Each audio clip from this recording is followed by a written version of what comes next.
Welcome to Serenity Wealth Now with Chris Cooper. This is not your typical financial radio show. As a licensed CPA, insurance agent, and investment advisory representative, Chris coaches his clients on a holistic view of financial well-being with an objective of providing a complete financial strategy to fund life's goals. Chris is here to guide you down the path to the financial serenity you deserve. Now, here's Chris Cooper. Good morning. Okay, so we are well into the month of November. Holy cow, it's going to be snowing before we know it. We've already got snow in the forecast. Are you kidding me? It is time. It feels like we just had daylight savings time. We just set the clocks back a few weeks ago. It's dark all the time. It's just emotionally draining. But we're here, we're learning, we're having good conversations all the time, all right? So Serenity Wealth, we have to have some conversations that we don't always like to talk about. I have a lot of conversations. I make them fun when we talk about taxation risk. Okay, we talk about taxes, not want to give our money to the government. That's a conversation people tend to like to have. You're like, I don't want to give my money to the government. I want to avoid taxes. What can we do? Those are kind of proactive, fun conversations we can have. The other interesting thing is I find that talking about when we pass away, survivorship, is actually a conversation people don't tend to mind having. We have to have conversations about what happens if the what if, right? What happens? What happens to our children? How do we think about estate planning? What happens if something happens to us? Will my family, will my loved ones be provided for? Those are conversations that mentally we go, you know what? I can wrap my head around this, okay? But when I talk to people about the most challenging conversations, the one that we tend to put off, it's incapacitation, long-term care planning. Okay. The idea that we need assistance as we get older is something we don't want to talk about. And it's kind of crazy. It makes sense, I guess, right? We don't want to talk about going back to where we needed assistance, right? It's embarrassing. We've been on our own. We've been independent. We don't want to have that conversation about that what if. We would rather talk about dying. We'd rather talk about giving money to the government and taxes, right? Those are conversations we tend to like to have more than talking about the what if. But the interesting thing is, long-term care is actually a more significant financial risk. It can be, okay? Dementia care can last years, 5, 6, 8, 10 years plus, okay? Memory care, 10, 12,000 easily per month. It's a significant cost that we have to think about. More importantly, the loved ones in our lives deserve better care than we can probably provide them without it. So we need to alleviate some of that financial burden and make that conversation a little bit easier. More importantly, we want to make that conversation easier. So I tend to try to make people laugh with these kind of things. I have fun doing what I do. I find that laughter and humor make conversations a little bit more palatable for people, okay? These are very serious conversations. You have to understand the situation you're in. I'm not saying go up to your loved one that has dementia and just try to start cracking jokes about how they can't figure out what shoes they have on today. That's terrible, right? But you got to understand your situation, and you got to understand the importance of having these conversations. You got to think about the signs. So my next guest, Shona McIntyre, is going to be coming joining us here, and we're going to talk specifically about signs as we head into this time of year that really we want to watch for with our loved ones. You're listening to Serenity Wealth Now with Chris Cooper. Request a free copy of Chris's latest book, The New Holistic Retirement, by visiting SerenityNowTax.com. That's SerenityNowTax.com. Hey, it's Chris, and if you are worried about the risk of rising taxes, would like to keep your fair share, and reduce your partnership with the IRS, I'd like to send you a copy of my latest book, The New Holistic Retirement. You deserve a holistic and complete retirement plan. So why wait? Get on the path to financial serenity.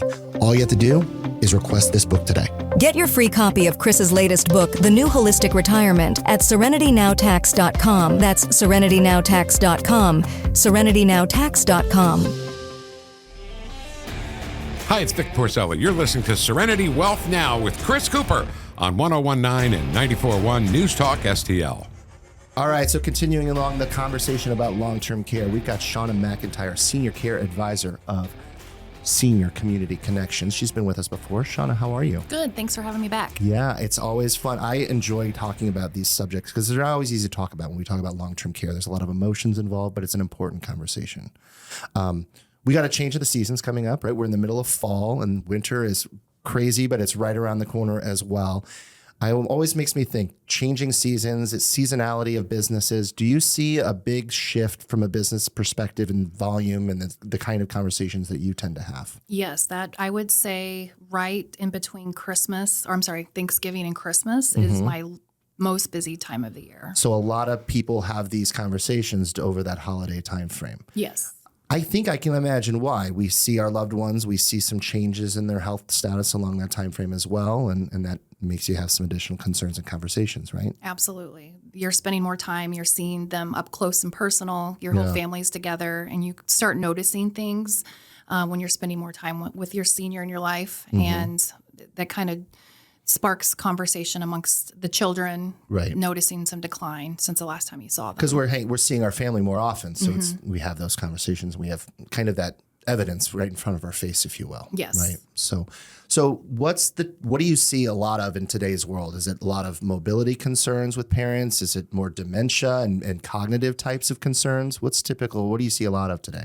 I wouldn't say there's anything typical. Yeah. Every senior is so different. And I see a lot of cognitive changes that happen around the holidays. They're missing their spouse that they've maybe lost, and that depression can cause some cognitive decline. Yeah. And then also they're not as physically active because it's getting colder outside. They're afraid to go outside for slips and falls and things like that. Or maybe they are still going outside and wanting to shovel the snow, and they're falling and they're breaking hips. And so I'll get a lot of those calls too, to where they're not physically able to be home safely anymore. And that's when you notice it, is this time of year. Yes. Well, I know I get depressed during the shorter times of the shorter days. Yes. Right. And so it affects all of us. It really does, as seniors especially. So what are some signs to look for? I mean, we're nearing the holiday time frame. We've got listeners that are out there that are going to be traveling, seeing their folks, maybe haven't seen them for a few months. What are some good tips and good signs to look for to make sure we get some right things done proactively? Yeah, I would say there's a few key indicators that maybe your loved one isn't thriving as well at home as you thought. If you're noticing that maybe their clothes haven't been changed, or they're not as clean, they're not eating as well. Okay. You've been around, you notice they haven't taken their medications, or they're forgetting to take their medications, or physically they're just having a harder time getting from room to room. They're having mobility issues. Because you're going to be around them more often, you're going to notice those things more. Right. So just keeping an eye on that and just seeing where they're at and marking it from the last time you saw them. Have you seen an improvement, or have you seen a decline? Or are they thriving and they're still making it work at home? And so that time frame kind of between Thanksgiving and Christmas, you've got a month of a time frame there that can be a nice little kind of a log, if you will, as to what we saw then versus. Yes, absolutely. Seniors are very good about masking whatever's going on. They don't want to go to their adult children and admit that maybe they're cognitively having some difficulty, or they're physically having difficulty. They basically are sitting back and hoping nobody notices. And then, so it's really... Well, I don't think they want to notice either. Right. It's a denial thing. No one wants to admit that they're struggling. Right. And it's hard because they don't want to be a burden on their kids. So they may not mention things to you. And then you kind of have to be observant and notice these things, because it's rare that they're going to come to you and say, you know what, I'm struggling and I need help. And these are conversations that you have to have. Like, it's very important. And I know I talk, and you do obviously as well, about that dynamic of having uncomfortable conversations and trying to make them more comfortable. Yes. It's tough. It really is. Yeah. So when you notice these kind of things, are there tips that you have to make those conversations a little bit easier? Yeah, I think, if you can have a sidebar conversation with the other family members, if you have multiple children in the family, making sure everyone's kind of on board with next steps. I've noticed that it's always the family member that maybe lives out of state that doesn't have any skin in the game. They're not showing up to make sure that the medications are being managed or bringing food.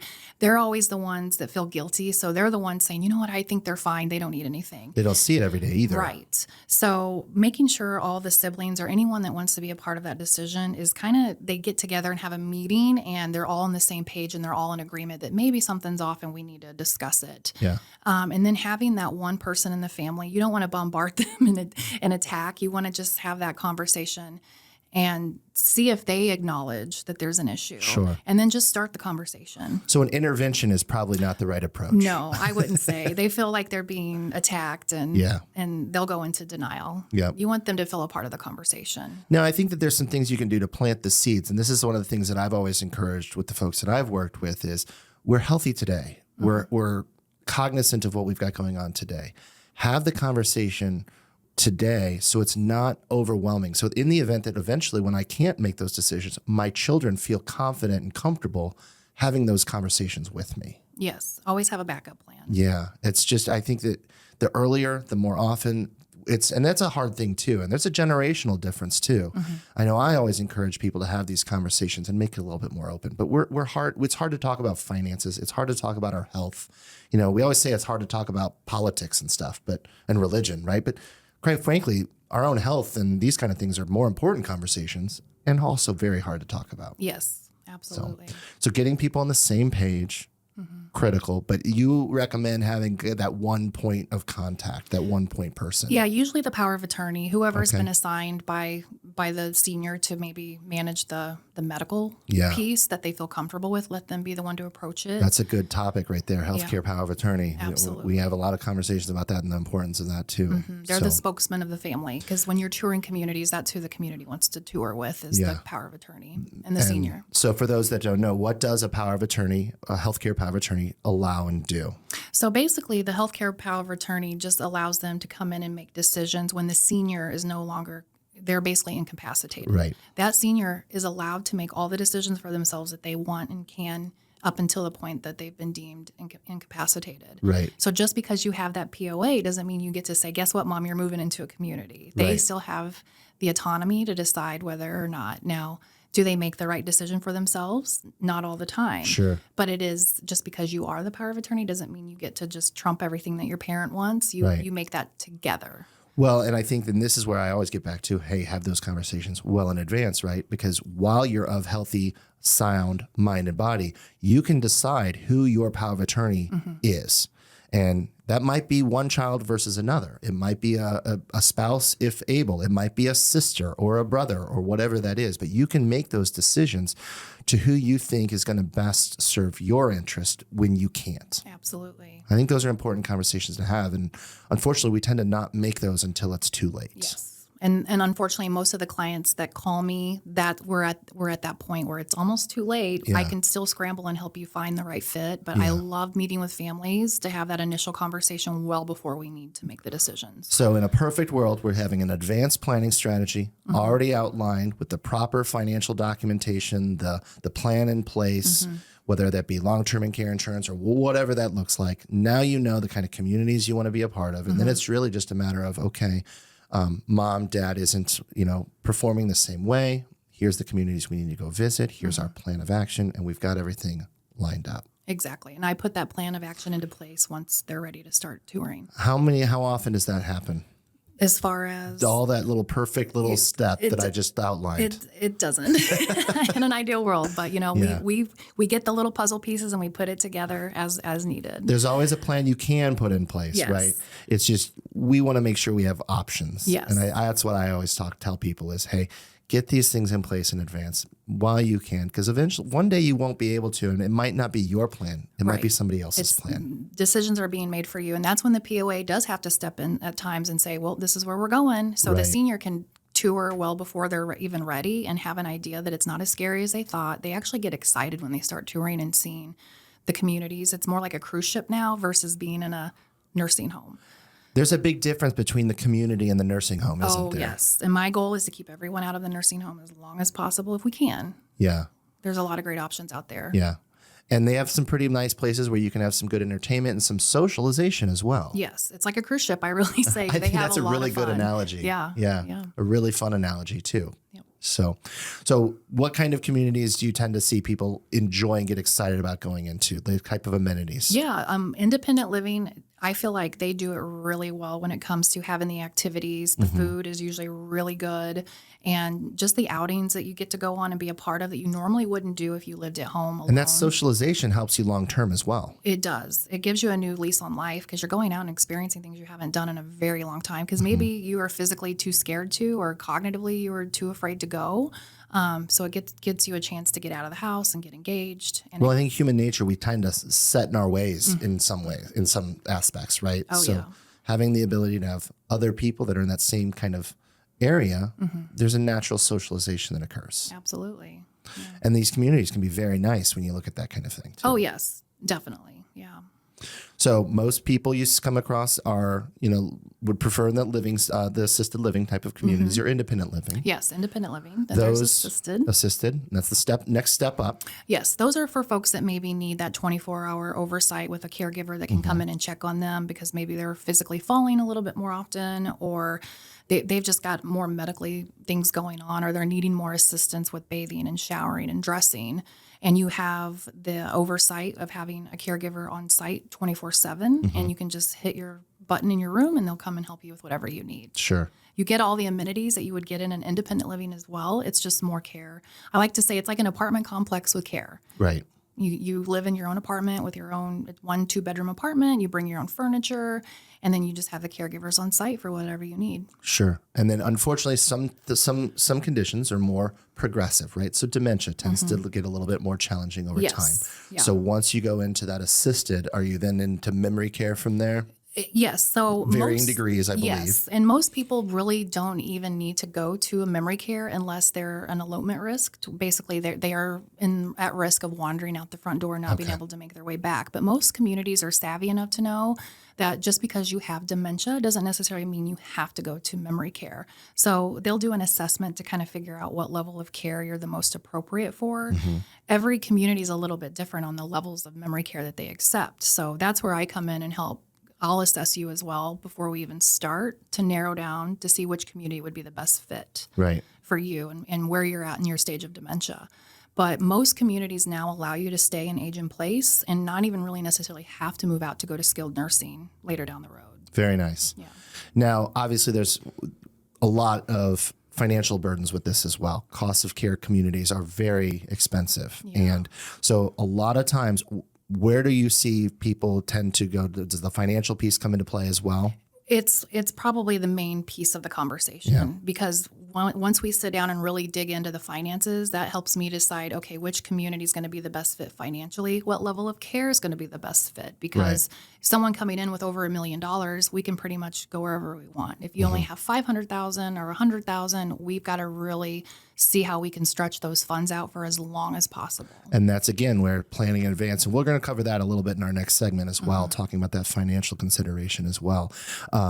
Most of the time, do you see people in that private pay type situation? Yeah, that's the folks that I work with are strictly private pay. Now, there are Medicaid options out there once you've spent down all of your money and you no longer have funds. Yeah, the government of not having funds definition is not what people think either. Right. So it's basically everything. Yeah. So you have to spend that money down. So I'll help you sit down and figure out how many years is your money going to work for you and how long do you have to live in here before you're going to need Medicaid, or will you ever need Medicaid? And we hope not. And that's the kind of advanced planning we can get into to try to get us, because we don't want to be in those communities. We want the communities we want to be a part of that have the good funds, socialization aspects that we want to visit as well. Yes. But we have to make sure we get the care, and it has to be financially funded in the best way possible, the most efficient manner. So, because ultimately it is stressful. And we want to make sure we get our loved ones the care that they deserve as well. So, all right. So going into the holidays, biggest tips that you can leave us with? I would say when you're with your loved one, try to make it as comfortable as possible for them. Maybe have dinner a little bit earlier. If you have to get them back home, get them home before, especially if they have dementia, if there's some sundowning involved, have a special room in the house where they can kind of go and get away and rest. It's not so overstimulating with the lights and the music and the smells. And with someone with dementia, that can be really overwhelming. Yeah. And just making sure that you kind of designate 1 or 2 people to check on them, make sure they're doing okay, get them to and from the bathroom if they need assistance with that. Just make it as comfortable as possible and make them a part of the holiday. Yeah. You never know how much time we have left with our loved ones, Absolutely. So we want to make it special every time. And patience. Yes. Patience. when they're asking the same question over on a loop over and over again, just answer them, and try to not orientate them into your reality. You know, sometimes they may have forgotten that their loved one has passed, and they're asking, "Where's Dad? Where's so and so?"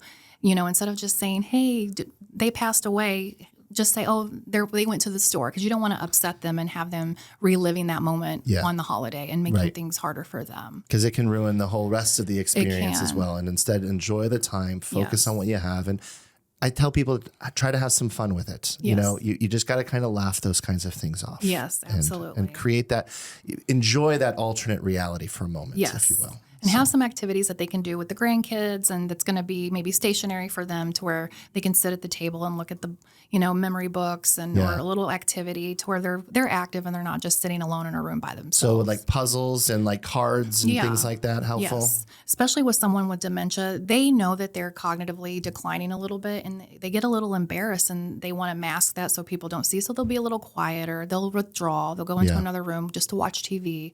So making them a part of the environment without overstimulating them. Yeah. Well, this is all wonderful stuff as we enter that holiday season. We want to make sure we have great quality time with our loved ones. Shona, it's always a pleasure talking to you. I love the passion you bring to this. And thanks for coming in and sharing these great tips. Thanks for having me back. Thank you. Yeah. You're listening to Serenity Wealth Now with Chris Cooper. Request a free copy of Chris's latest book, The New Holistic Retirement, by visiting SerenityNowTax.com. That's SerenityNowTax.com. Hey, it's Vic. Are you worried about rising taxes? Well, you're not alone. With government spending outpacing revenue, many Americans fear a tax hike is on the horizon. But here's the good news. You have options. Chris Cooper of Serenity Wealth Management specializes in tax-efficient strategies for income planning, legacy, and growth. Chris knows your money will go to one of three places: the government, healthcare, or your family and charities. Shouldn't your loved ones come first? Don't let Uncle Sam be your biggest beneficiary. Take control of your financial future today. Visit SerenityNowTax.com for your free copy of Chris's book, The New Holistic Retirement. Serenity Wealth Management, because you deserve peace of mind in retirement. Request your free book today at SerenityNowTax.com. That's SerenityNowTax.com to get your free copy of The New Holistic Retirement. That's SerenityNowTax.com. Serenity Now with Chris Cooper. Investment advice offered through Fortis Capital Advisors. This is Serenity Wealth Now with Chris Cooper. Okay, so it's never too early to have that conversation about your loved one's care. The care is super important. The needs of that individual, the health, the level of care, that making sure they're provided for. Those are serious conversations that need to take place, and you need a professional involved to help you out, make those decisions, find that right place for you. Check out Senior Community Connections. Have a conversation with Shona McIntyre, seniorcommunityconnections.net. Give her a call, 314-401-0399. The holidays are a perfect opportunity to spend some time with our loved ones. Spend a little bit of time evaluating too. If there's concerns there, reach out to Shona. Have a conversation with us too. Check it out, SerenityWealthNow.com. Reach out to us. We're happy to have those conversations too. It's an important thing to think about. People tend to delay these conversations, and it does impact long-term success of being able to put people in the right position. Okay. We want to make sure our measurement of success needs to be getting people the level of care they need, getting people the level of care they deserve. Okay. And if we can do that in the most efficient and financial way possible, that is of value also. So we need to make sure we have those conversations first and foremost. Don't make it combative. Do not make it something that is, an intervention type setting. Have some fun with this. Be patient with it. Your loved one deserves that. They're confused, potentially, right? Embarrassed. Having conversations about care and assistance and our need for assistance is not an easy thing to deal with. It's really not something we want to talk about. In fact, it's really, like I said, it's one of the conversations that my clients don't want to talk about more than anything else, right? We have some hard conversations. This one is the one we tend to just want to make sure it's as peaceful as possible, easy as possible. So make that conversation a little bit more transparent, a little bit easier, a little bit more fun, okay?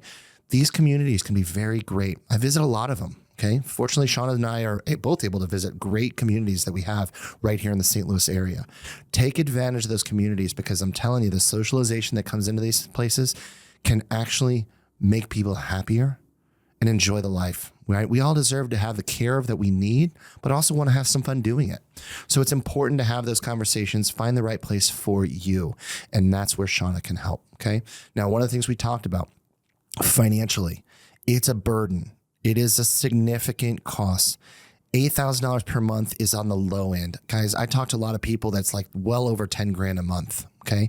10 grand a month, right? That's easy math, $120,000 a year. That's net of taxes. They don't take a little tax deduction there and let you pay after tax of 90 grand. No, it's $120,000. So if you're taking money out of an IRA or a 401k to pay for care on a month-to-month basis, $120,000 is now probably more like $160,000 or so withdrawal. It is incredibly significant when you think about the before tax impacts of that withdrawal. So it's important to plan. It's important to plan efficiently, because I'm telling you, those skilled communities are not the communities you want to be in anyway. They're not the communities you don't really want to have a shared room type of situation, right? We want to have our own space. No matter where we are in life, we want to have our own space. We want to have our own privacy. So we want to make sure we have the quality of care we need and we deserve, but we also want to have some fun with it in the process. And we want to make sure we preserve and protect our assets. $10,000 a month on care costs goes really fast. Blink of an eye, okay? The government definition of assistance, Medicaid assistance, is very, very small, all right? Medicaid does not cover long-term care unless you have what they consider poor, okay? Poor. Their definition is not what you think it is. It's much, much less. Okay. In many states, the maximum person, a household, okay, husband and wife, a married couple can keep is about $150,000 to $160,000, $155,000, $160,000. Okay.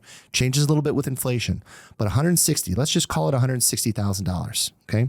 So if you have more than $160,000, you're privately paying until you get down to that level of money. Okay. You have one car, not two.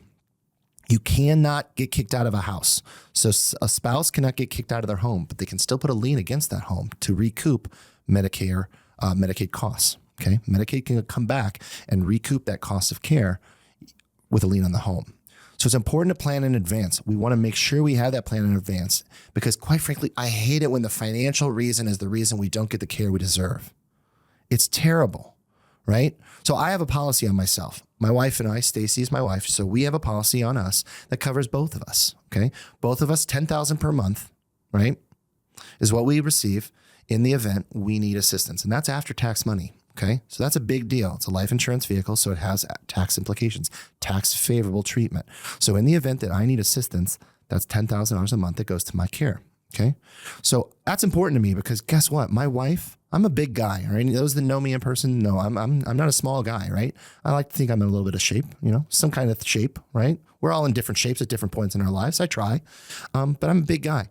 My wife does not need to be picking me up and taking me from bed to couch to sofa, helping me use the restroom, all that stuff. No, that's going to cause her problems. I want to make sure that she's managing my care, not providing my care, okay? That's going to cause her problems too. So we have to make sure we think about our loved ones and our loved ones' needs, and we want to do this in the most financial way possible.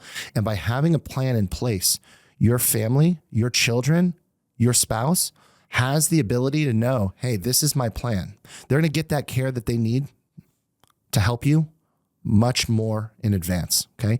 People that have financial mechanisms to pay for these types of things tend to get the care they need quicker, okay? Because it's easy. In our mind, we're like, we've already paid for it. It's already paid for. We have a plan. Mom and dad planned for this. We're going to put the plan they put into place in action, right? It's time to act on the plan that was established. That's important. It's the plan that we put into motion, right? Because we define it.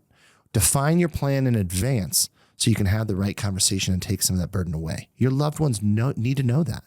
It's important. And by doing those things in advance, it gives yourself a better chance of success. And quite frankly, we all deserve the care. We all deserve the quality of care, and we really don't want to be a burden on our loved ones. We really don't. But we want to enjoy what we can do, right? We want to enjoy the communities we can be a part of, and that's where that social aspect comes into play as well.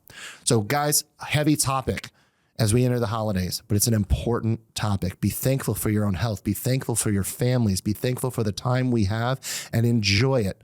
Look for some signs that maybe some assistance that might be coming needed, Okay. You've got a little bit of a gap between maybe Thanksgiving and then maybe we see our families again at Christmas. Maybe you can see some shifts in behaviors over that time frame. Winter is always an emotionally challenging time frame. So think about those things as well. Take good care of yourselves. Enjoy your families. Happy Thanksgiving. And if we can be of assistance, we are here to help. Serenity Wealth, we want to make sure everyone has the peace of mind they deserve. This is Serenity Wealth Now with Chris Cooper. Request a free copy of Chris's latest book, The New Holistic Retirement, by visiting SerenityNowTax.com. That's SerenityNowTax.com. Investment advice offered through Fortis Capital Advisors.